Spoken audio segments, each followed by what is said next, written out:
Fama took his sister and others to the territory granted to his father by the Empress, planning a week-long vacation. This place not only has the largest medicinal fields in the country but also has a surrounding sea area, very suitable for relaxing the body and mind. Fama sat on the beach, watching his sister and Charlotte play in the water, and couldn't help but think of his sister before his rebirth. She was as adorable as Blanche and would get angry because she was too young to join her brother in the sea. Fama looked at his cute sister and said that he would take her with him when she turned 5 next year, but fate is unpredictable. His sister didn't live to be 5 years old as she developed cancer, and her wish to play in the sea with her brother could never be realized. Fama, sitting on the beach and recalling this painful memory, couldn't help but shed tears. At the same time, a huge wave rose in the sea and swept Blanche into the sea, and she hadn't learned to swim yet. Seeing this, Fama didn't have time to think. He quickly rushed into the sea and swam fast toward his sister, but this wave was a rip current, and Fama couldn't swim through it. At this time, his sister also sank into the sea due to lack of strength. Seeing this,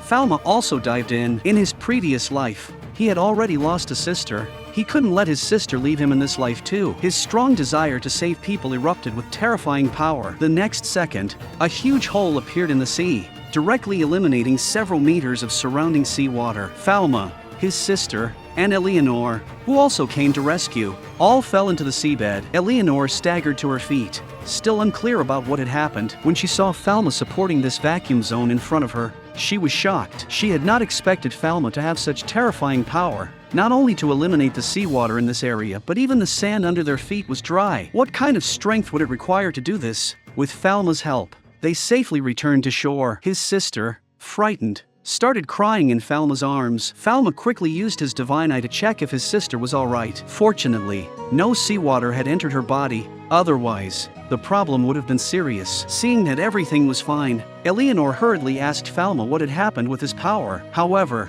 Fama was not very clear himself and could only suggest that it might have been a negative attribute of divine art. Eleanor immediately denied this explanation, as a negative attribute could at most reduce some amount, but an ability to completely eliminate an entire area did not exist in the world. That evening, Fama returned to his room and thought it over carefully. At that moment, he had only thought about eliminating the water molecules of the seawater, but he had not expected that even the seawater in the sand at the seabed was gone. This meant that he had eliminated all components contained in the seawater, and possibly even the seawater inside his sister and Eleanor. If he had only thought about the water molecules, his sister and Eleanor could have very likely died on the spot. It seems he still needs to be cautious in using this ability. Meanwhile, elsewhere, a group of people in white robes, having heard of Falma's act of eliminating an entire body of seawater, ordered a nationwide search for a person without a shadow, intending to eliminate Falma, the heretic. A week quickly passed, and Fama returned to the pharmacy. The business here was even better than before they went on vacation. Suddenly,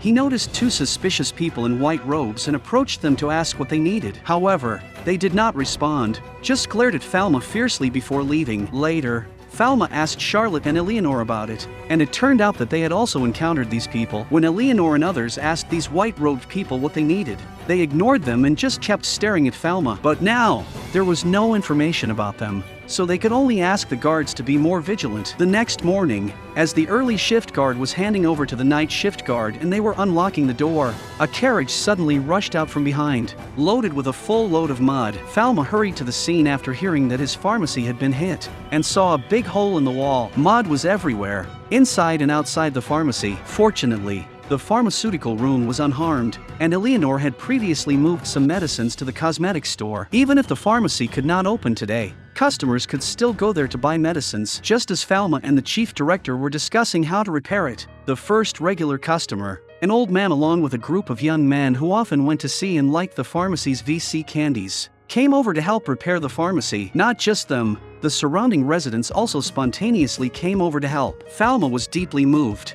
realizing how much his pharmacy was loved by the common people. Just then, a woman ran in, saying that her father had fainted in the heat and needed Falma's help to check on him. Falma quickly mounted the horse with the woman and followed the route she directed. They arrived at a very remote location where the two could only proceed on foot. At that moment, Fama faintly sensed something was amiss. The place didn't look like it was inhabited at all. When he turned around, the woman had already disappeared. A man in a white robe, riding a horse, gradually approached, claiming to be an inquisitor of the Holy Nation. The leader, who who introduced himself as Salomon, said he was an inquisitor tasked with eradicating improper users of divine arts and evil spirits. Because Fama could eliminate matter and had no shadow, they believed he was the incarnation of an evil spirit and intended to eliminate him. Despite Falma's efforts to explain that he was human, Salomon did not believe him. The only way to prove it involved Falma raising his hands and walking backwards 10 steps, after which Salomon released a formation designed to capture evil spirits. Unexpectedly,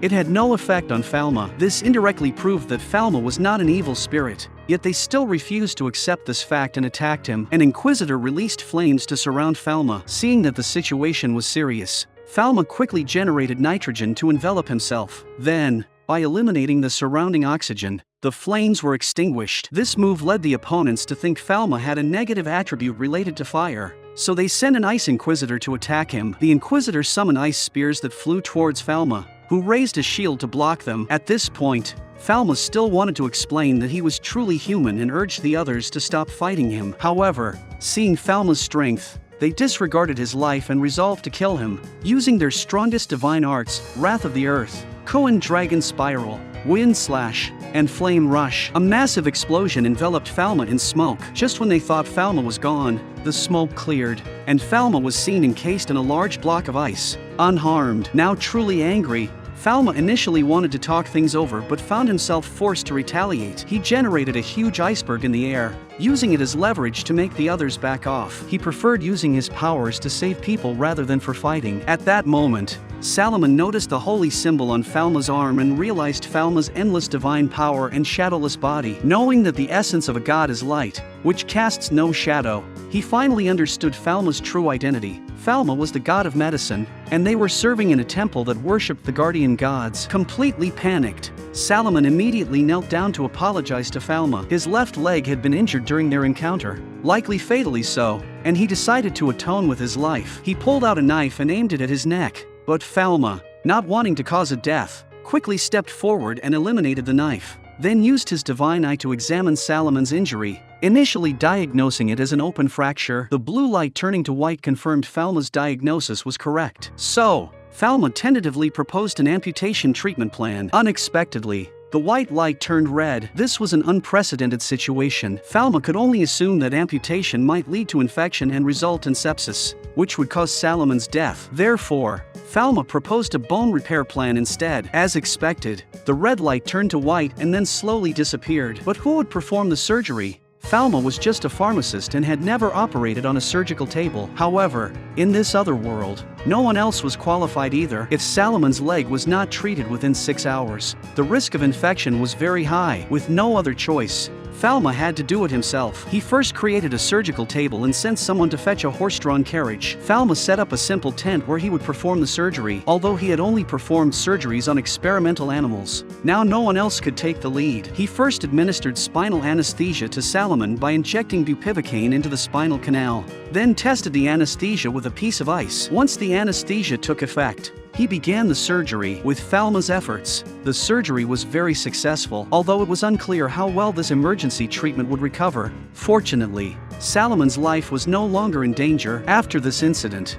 Salomon's subordinates were immensely grateful to Falma. Falma only requested that they keep this matter confidential. Time quickly passed, and several months later, a recovered Salomon visited Falma's otherworldly pharmacy. He had even been promoted to the high priest of the country where Falma resided, pledging his loyalty to Falma. Salomon had also erased the previous warrants for Falma in the temple. If anyone reported on Falma in the future, he would intercept it. Salomon did more than this. He also brought Falma a gift, one of the temple's sacred treasures, the medicine god's staff. Not only could it utilize 4 elements, but it could also be used for combat, diagnosis, and casting healing divine arts. Moreover, it was retractable, making it very convenient to carry. When Falma picked up the staff, it emitted a dazzling light. Salomon quickly explained that this was the holy light, a sign of the staff recognizing its master. Eleanor, who was nearby, was very envious and expressed her desire to hold the staff. However, when Falma handed it to her, it passed directly through her hand and fell to the ground. It turned out that this staff was not of the mortal world.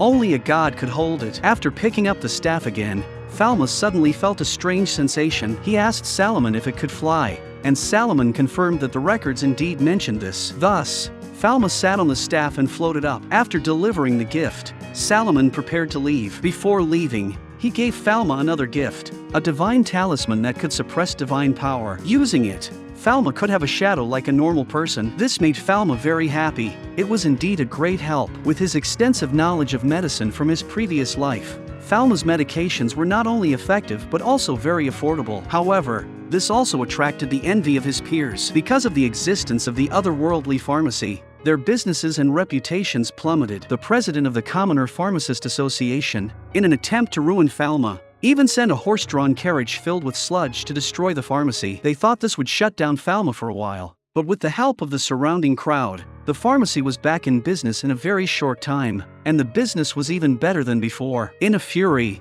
he issued an order to all members of his guild. They were forbidden to have any contact with the otherworldly pharmacy. Violators would be expelled from the guild. Without the guild, these commoner pharmacists could not run their own pharmacies, and it was the chairman's decision that had caused their pharmacies to do very poorly in business. Because the otherworldly pharmacy was now very popular among the commoners, almost everyone was buying the new drugs made by Fama. However, a few people would still visit the commoner pharmacies, but only because the otherworldly pharmacy was too crowded, and they couldn't buy what they needed there. If the commoner pharmacies didn't have the same drugs, the customers would choose not to purchase. Fama, who was out shopping, happened to witness the scene. It wasn't that he refused to supply the commoner pharmacies, but their chairman was actively obstructing him. Back at the pharmacy, Fama discussed with Eleanor about starting their own guild so that commoner pharmacists could join them in selling new drugs and also address the overcrowding issue at their place. That night, a daughter of a member of the Commoner Pharmacist Guild developed a high fever. He was a pharmacist, but had no treatment available and could only watch helplessly. Early the next morning, he took his daughter to seek help from other doctors, but no matter how much he shouted at the door, no one responded. That's when Fama, passing by, told the man that this clinic would be closed until next week and suggested he bring his daughter to his pharmacy for treatment if it was urgent. Remembering the chairman's words, the man knew that if he went, he would be expelled from the guild and would no longer be able to run a pharmacy. He intended to refuse Fama, but seeing his daughter in pain, he couldn't think of anything else and reluctantly agreed to Fama. He followed Fama to the pharmacy door, but Fama didn't take him inside. Instead, he detoured through the crowd to the back door. The man felt somewhat disdainful, thinking that nobles were all the same, believing that someone like him only deserved to enter through the back door. Once in the emergency room, Fama put on his clothes and mask and asked the man to lay his daughter on the bed, then handed him a mask to wear as well. The man was curious about the mask, wondering what its purpose was. Fama explained that it could help prevent the spread of infection. At that moment, the man realized Fama hadn't taken him through the front not out of disrespect, but to prevent his daughter's illness from infecting other clients. Then Fama took out a medical record and asked the man for his daughter's name, age, and when she last ate, among other details. This changed the man's view of Fama.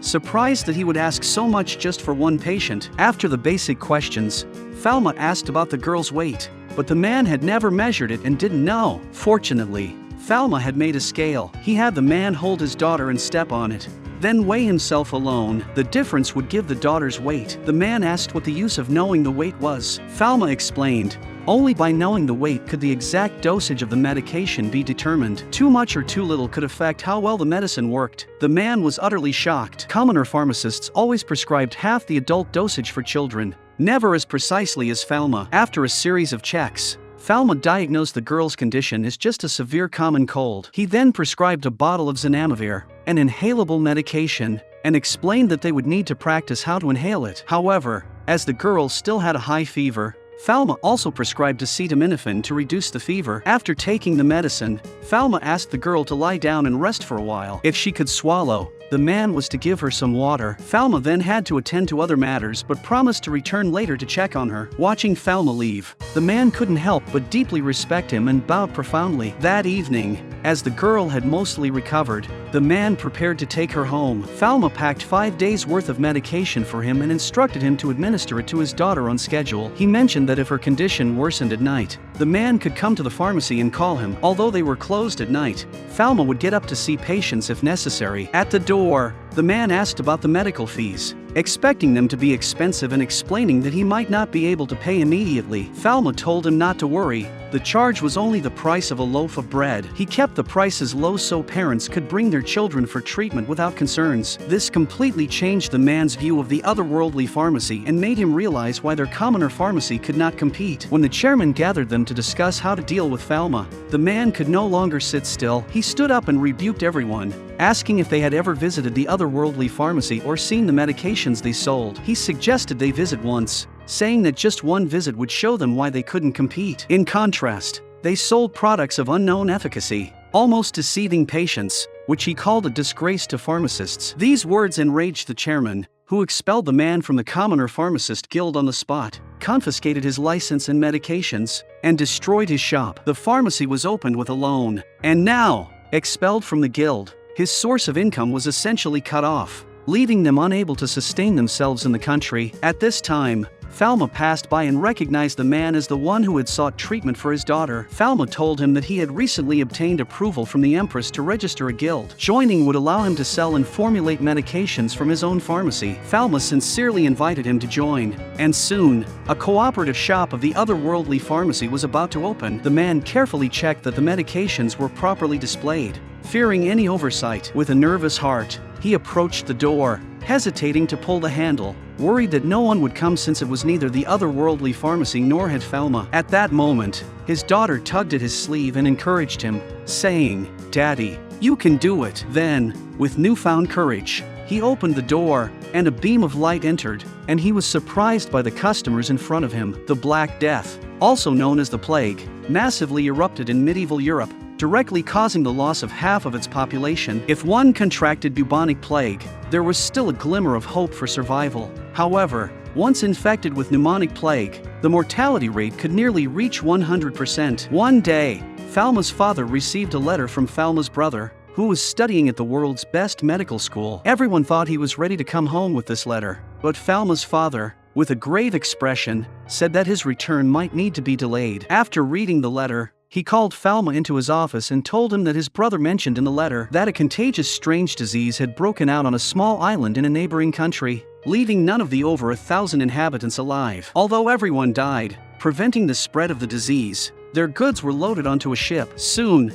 Falma's country was to host a month-long grand market, attracting merchants from around the world, including the ship carrying the goods from that island. This ship would dock at the port granted to Falma's father by the Empress in Marseille territory. Therefore, they had to take measures. Falma urgently asked if his brother had any samples for testing. His father reluctantly replied that the highest investigation team at his brother's school had brought back some samples for testing, but not only did they fail to find a solution, 2 scholars were infected. The first infected person initially had a high fever, accompanied by headaches and vomiting, and developed lumps on the neck and armpits, then fell into a coma and died 7 days later. The second infected person showed symptoms even faster, developing purple spots on the skin and necrosis of the extremities, even turning the skin black. Due to fear of spreading the disease, they had to cremate the bodies, thus leaving no samples. However, their school had introduced a microscope made by Fama, and there might be sketches of the samples left from the tests. Upon hearing there was still hope,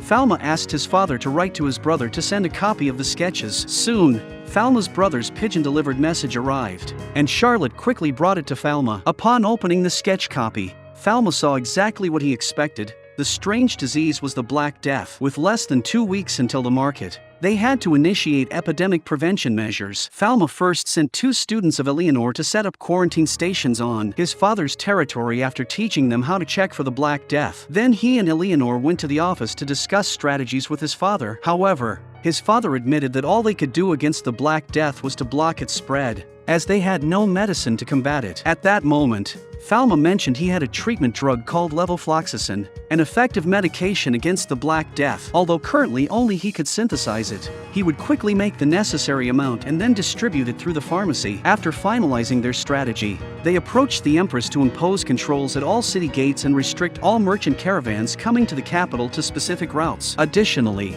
they decided to set up goods inspection stations at the city gates, a task to be carried out by the pharmacy staff. Moreover, the Black Death could be transmitted to humans through rats and fleas. Therefore, Falma requested the Empress to have residents eliminate all rats and fleas and disinfect their clothes with boiling water. After the Empress issued the order, The epidemic prevention work began in an orderly manner. Quarantine stations were also set up in various parts of the capital. Fama, based on the simple microscope by Leeuwenhoek, created a compound microscope, which greatly increased the field of view and magnification and also reduced the risk of accidental contact with the sample by eyes, mouth, and nose. With the efforts of the pharmacy staff, the raw medicine produced by Fama was processed into powder and packaged into 1,000 portions, distributed to various pharmacies in quarantine stations. If an outbreak occurred, their pharmacy would provide these medications for free. After settling everything in the capital, Fama and Eleanor went to the Marseille territory, the front line in the fight against the Black Death. They inspected all incoming ships. While most of the merchant ships cooperated very actively with Falma's quarantine measures,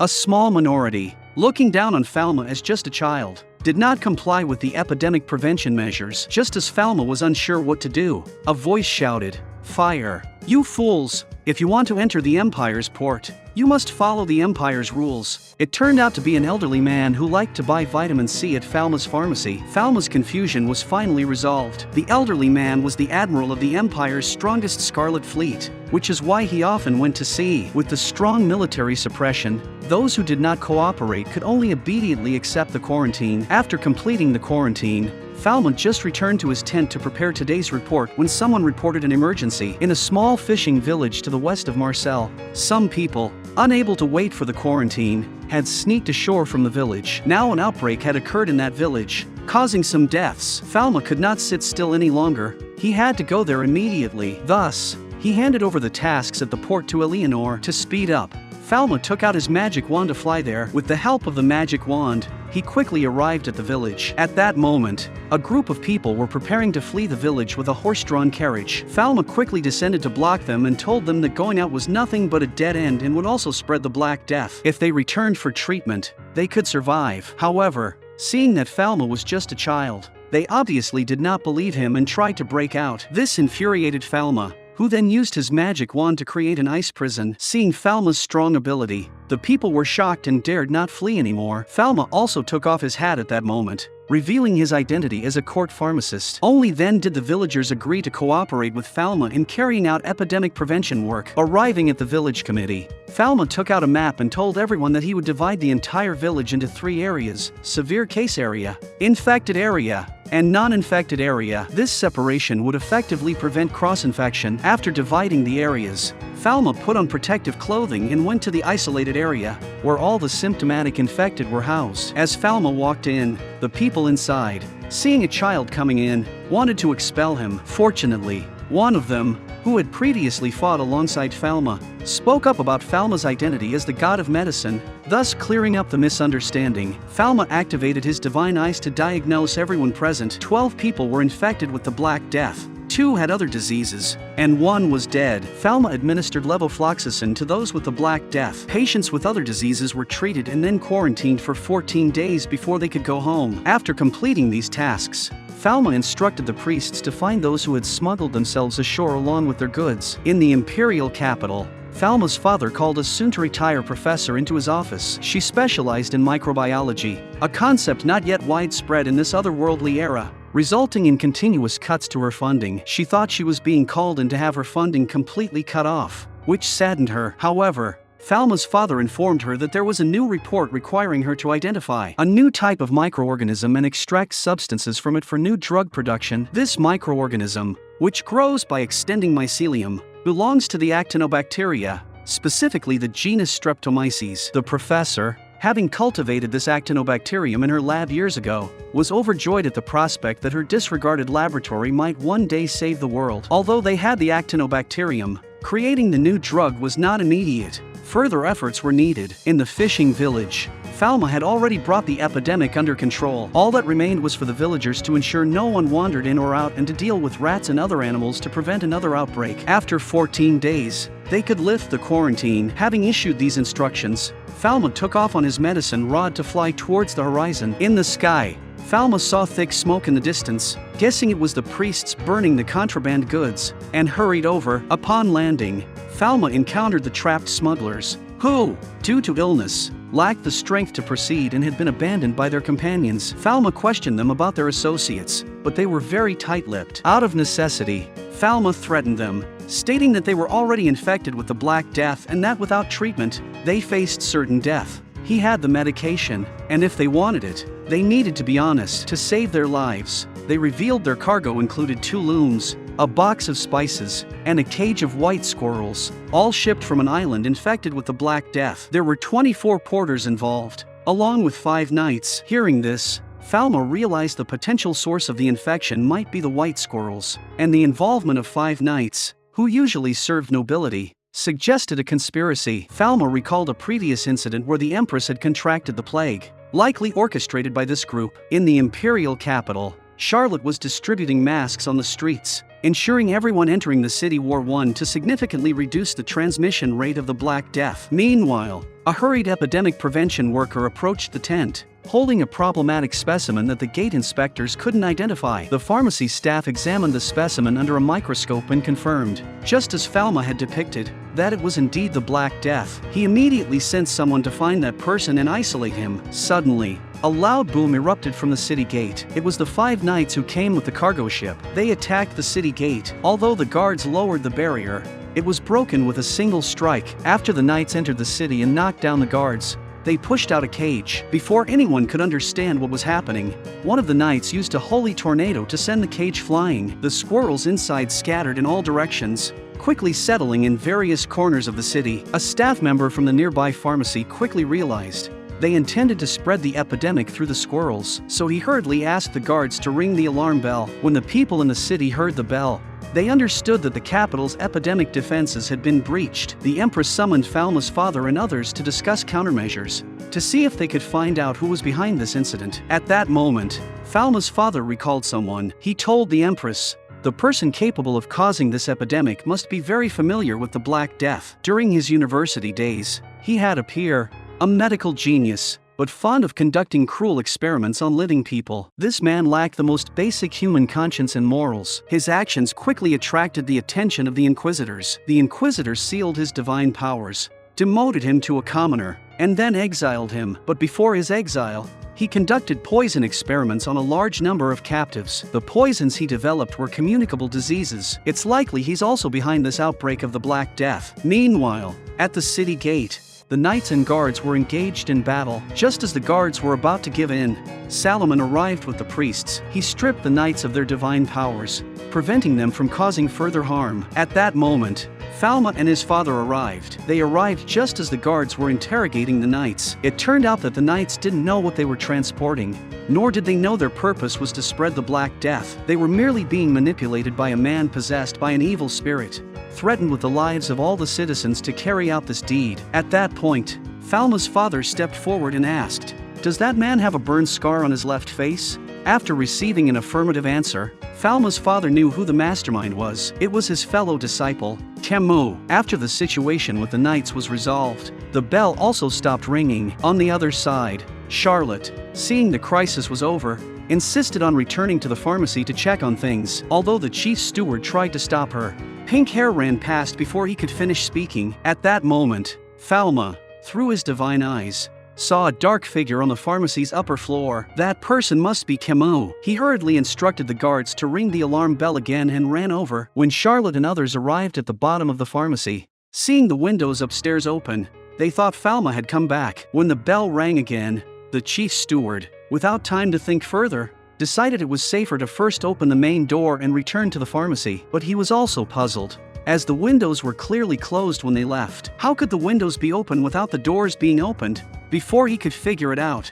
Pink Hair rushed upstairs to find Falma. Pink Hair opened the door to the dispensary and saw Falma was not inside. It seemed to be just a misperception. Just as the chief steward caught up, Camus appeared behind him and stabbed him before he could finish a sentence. Pink Hair, hearing something was amiss, turned around, but it was already too late. At this moment, Falma also arrived downstairs. Using his divine eyes, he saw a patient lying on the floor upstairs with Camus standing beside. Realizing the gravity of the situation, his father also arrived. They went upstairs together to see what was happening. Upon reaching the pharmacy, they forcefully broke into the room. Camus was looking at the potions on the shelf. While Pink Hair and the chief steward lay on the ground, his father patted Fama on the shoulder and said, "Leave Camus to me. You go save them." Fama quickly used his divine eyes to see what was wrong with Pink Hair and the chief steward. He saw wounds emitting red light, indicating severe poisoning. Falma's diagnosis of the poisoning was incorrect, whether inorganic,